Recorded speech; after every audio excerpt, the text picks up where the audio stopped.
এটাকে সর্ষে ইলিশ করব। দেখো কাটা ধোয়া হয়ে গেছে, এখন রান্না হবে সর্ষে দিয়ে। পাচ্ছি দিয়ে এটা দিয়ে মাখবো। দেখো ইলিশ ভাপা হয়ে গেছে, সর্ষে ইলিশ।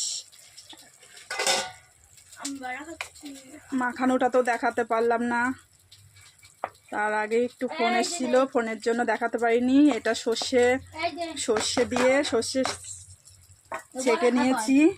এই দেখো সর্ষে ছেঁকে নিয়েছি, আর লঙ্কা, কাঁচা লঙ্কা আর আদা বাটা দিয়ে আস্তে আস্তে লো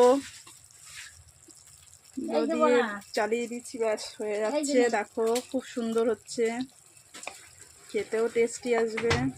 ইলিশ ভাপা হয়ে গেছে, এই হচ্ছে ইলিশ ভাপা।